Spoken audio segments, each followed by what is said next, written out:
वह गृहस्थ जीवन के स्वामी हैं। जिन गृहस्थ में, पति पत्नी में, भाई बहन में, परिवार में मन मुटाव रहता है, उन्हें भगवान शंकर की आराधना करना ही चाहिए। भगवान शंकर के परिवार के बराबर प्रेम किसी परिवार में नहीं दिखता। भगवान शंकर का वाहन कौन है? बैल है, नंदी है। मां भगवती का वाहन कौन है? शेर है। शेर और बैल में जन्म जन्मांतर का बैर है, लेकिन परिवार में साथ रहते हैं तो बैर को भूलकर प्रेम के साथ रहते हैं। भगवान कार्तिकेय का वाहन मयूर है और गणेश जी का वाहन मूषक है, चूहा है। मोर और चूहे का बैर है। भगवान शंकर के गले में सांप है। मोर कभी भी सांप को छोड़ नहीं सकता और सांप कभी चूहे को नहीं छोड़ सकता। आपस में तीनों में बैर है, लेकिन परिवार में रह रहे हैं, प्रेम के साथ में रह रहे हैं। जीवन में कितने भी संकट आ जाए, कितने भी प्रतिकूल अवस्था आ जाए, भगवान शंकर की कृपा से अनुकूल अवस्था आ जाती है। चाहे जीवन में कितना भी ऊपरी चक्कर हो, कहीं गलत जगह पैर पड़ गया हो, हवाओं का चक्कर हो दूषित, अथवा ग्रहों की बाधा हो, कुंडली में अंतिम जो दोष होता है उसे कौन सा दोष कहते हैं? श्रापित दोष कहते हैं कुंडली के अंतर्गत। जो कि पितृ दोष का विकराल रूप जो है वह श्रापित दोष कहलाता है। आज से 50 वर्ष पूर्व एक आध कुंडली में देखने को मिलता था, लेकिन आज हर चौथे घर में एक श्रापित दोष मिल जाता है। क्यों?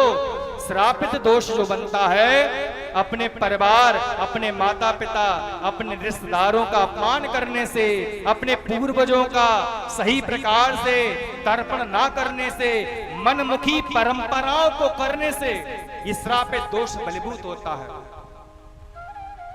जो विशेषज्ञ ब्राह्मण हो, आप ये बताइए, कान का दर्द हो, कान में विशेष रोग हो जाए तो क्या आप साधारण से डॉक्टर को दिखाते हैं? क्या नहीं दिखाते ना। आप कान के विशेषज्ञ को ही दिखाते हैं। और कान का जो विशेषज्ञ हो उसको आप जो है पेट का रोग नहीं दिखाते, क्योंकि कान का विशेषज्ञ होगा वो कान के रोग की ही विशेष जानकारी रखता होगा। पेट के रोग की जानकारी तो होगी, लेकिन विशेष नहीं होगी, शेष होगी, अवशेष होगी। इसी प्रकार जब जीवन में ज्यादा दुख आ जाए ना, तो कुंडली के जो स्पेशलिस्ट होते हैं, जिन्होंने जन्म कुंडली में पीएचडी करी हो, एमडी करी हो, नेट क्वालिफाई करा हो, जो प्रोफेसर हो, आप उनको जन्म कुंडली दिखाएंगे तो वो आपको सटीक मार्ग दिखाएंगे। शरीर में रोग हो तो झोला छाप डॉक्टर के पास मत जाओ। जो निपुण हो रोग को दूर करने के लिए उनके पास जाओ। इसी प्रकार कुंडली में अगर योग हो, कुंडली में दोष हो, तो योग ज्योतिष वाले के पास जाएं, योग ज्योतिषाचार्य के पास जाएं, जो प्रोफेसर हो, पीएचडी करा हो, उसने विशेष अध्ययन किया हो गुरु की सन्निधि में रहकर। झोला छाप के पास जाओगे तो आपके रोग को बढ़ा देगा, और झोला छाप ज्योतिषाचार्य के पास जाओगे तो आपकी कुंडली में उलझा देगा। अब कहते हैं गुरुजी आसपास कोई मिलता नहीं है, पंडित जी अच्छा सा, कुछ ज्योतिष देखने वाले मिलते नहीं है। जिस प्रकार आप अपने रोग को दूर करने के लिए दिल्ली तक भाग जाते हो, ऋषिकेश तक भाग जाते हो, आगरा तक भाग जाते हो बधाइयों से, तो क्या आप अच्छे ब्राह्मण के लिए बनारस नहीं भाग पाते, वृंदावन नहीं भाग पाते? तो आपको कौन सा चाहिए? बस 2 रुपए की चूरन चटनी चटा दे, इधर की उधर खिलवा दे, कुत्तों को रसगुल्ले खिलवा दे, छोटे मोटे उपाय करा दे, और बड़े से बड़ा जो योग है, दोष है, वो खत्म हो जाए। भाई छोटा रोग होगा तो मेडिकल की दवाई से काम चल जाएगा। कॉम्बी फ्लैम गोली खाओगे तो साधारण बुखार दूर होगा, चिकनगुनिया बुखार दूर नहीं होगा। जिंदगी भर खाते रहना कॉम्बी फ्लैम, लेकिन मलेरिया दूर हो जाएगा? कदाचित भी नहीं हो सकता, बड़ा और जाएगा। इसीलिए छोटे मोटे उपाय से छोटा मोटा कोई ग्रह है वो खत्म हो सकता है। शांत हो सकता है, लेकिन जब ग्रह कुछ ज्यादा ही खराब है उसके लिए पूरा ट्रीटमेंट लेना पड़ता है। पूरी विस्तार पूजा प्रक्रिया जो है सनातन धर्म में, पूजा पाठ कोई कर्म नहीं है। पूजा पाठ जो है, ज्योतिष जो है, जितने शास्त्र है वो विशाल भंडारा है, विषय है बहुत विशेष विशेष। पूरी यूनिवर्सिटी चल रही है। अरे हम बिलीव नहीं करते भगवान पर, हिंदू है लेकिन फिर भी भगवान पर बिलीव नहीं करते, तो सोचने पर विवश हो जाते हैं क्या वो सच में हिंदू है कि नहीं है। अगर हिंदू है और भगवान पर बिलीव नहीं करते तो संदेह होता है कि वो हिंदू सच में है कि नहीं है। वे जयचंद्र तो नहीं है, कहीं मुस्लिम पक्ष के कोई तो नहीं है जो कलावा हाथ में बांधकर घूमते रहते हैं।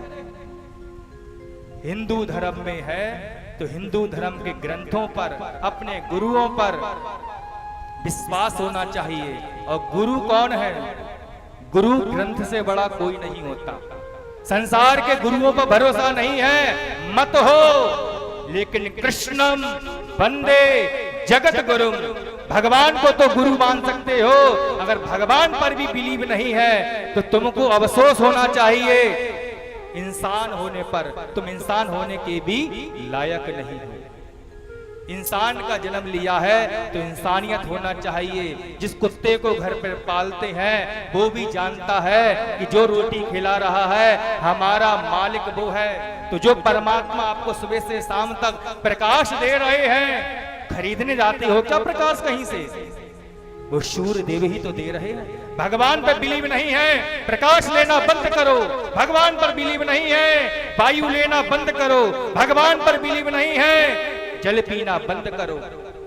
सारी अकड़ एक दिन में धरी रह जाएगी। पानी छोड़कर तो देख लो, क्षिति जल पावक गगन शरीरा, चारों से पांचों से बनकर बना है। भगवान पर बिलीव नहीं करते, एक नस भी इधर से उधर कर देना तो हंसने पर भी रोना आता है जब नस इधर से उधर हो जाए। भगवान को नहीं मानते, बिलीव नहीं करते। अच्छा ऐसा कहा किसने, ये बताओ? ऐसा हिरणाक्ष ने कहा था, हम भगवान को नहीं मानते, हम भगवान पे बिलीव नहीं करते। हमारे पास संपत्ति है, धन है, दौलत है, हम ही भगवान हैं, हमको ही पूजो। ऐसा किसने कहा?